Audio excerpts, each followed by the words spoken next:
అందరికీ praise lord. దేవుని నామానికి మహిమ కలుగును గాక. మీరందరూ బాగున్నారు కదా? మీరు పెడుతున్న ప్రతి ప్రార్థన రిక్వెస్ట్కి అనుదినం మేము ప్రార్థన చేస్తున్నాం.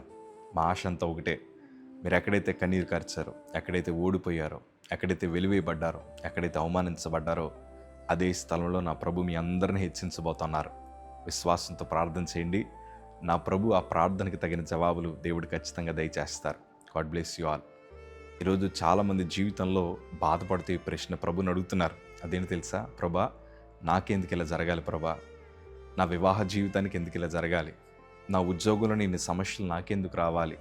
నా ఆరోగ్య పరిస్థితి ఎందుకు ఇలా అవ్వాలి ప్రభా? నాకు ఒక్కడికి ఎందుకు ఇలా జరగాలి? మా ఒక్క కుటుంబానికి ఎందుకు ఇలా జరగాలని పదే పదే మనం ప్రభుని అడుగుతున్నాం. ప్రియ సంఘం, ఈరోజు మీకు మాట చెప్తాను. మనందరి జీవితంలో దేవుని ఎంతగా ప్రేమిస్తున్నామో దేవునికి బాగా తెలుసు.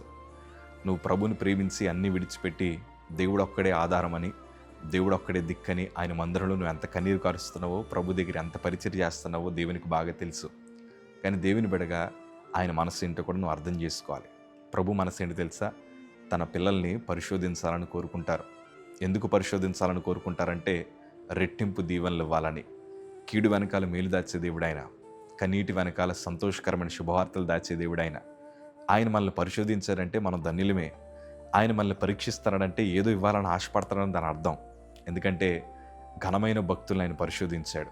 ఆదికాండము 22వ అధ్యాయము 1వ మాట మనం చదవగలిగితే, ఆ సంగతులు జరిగిన తర్వాత దేవుడు అబ్రహామును పరిశోధించను. ఆ సంగతులు అంటే ఏంటి తెలుసా?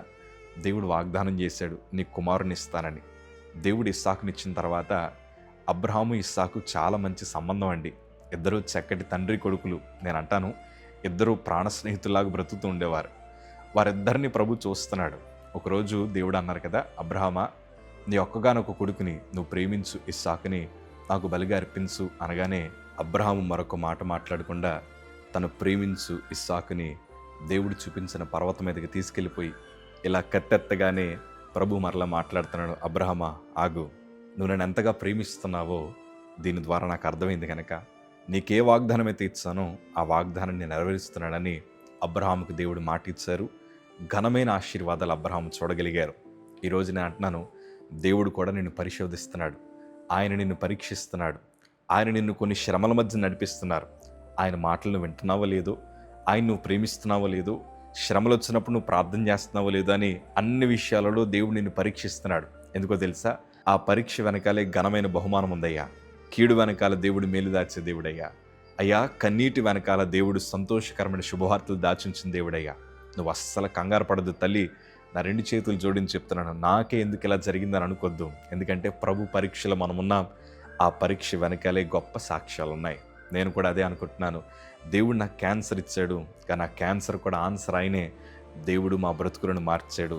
శోధన వెనకాల ఆశీర్వాదం ఇచ్చాడు. రోగము వెనకాల స్వస్థత ఉంది. కీడు వెనకాల దేవుడు మేలు దాచాడు. ఈరోజు ఆ మేలు నేను అనుభవిస్తాను కాబట్టి ధైర్యంగా చెప్తున్నాను. నాకే ఎందుకు ఇలా జరిగిందని అనుకోద్దు. ఎందుకంటే మనము ప్రభు దృష్టిలో చాలా ప్రత్యేకమైన వారము. ఆయన రక్తమిచ్చి వెలపెట్టి కొన్న మనల్ని ఆయన అన్యాయము చేసే దేవుడైతే కాదు. గుండెల మీద చేతులు వేసుకుని ధైర్యంగా ఉండండి. ప్రభు మనకి అన్యాయం చేయడు. దేవుడు ఘనమైన విజయాలు మీకు అనుగ్రహించుదురుగాక. ఆమేన్. Praise the lord.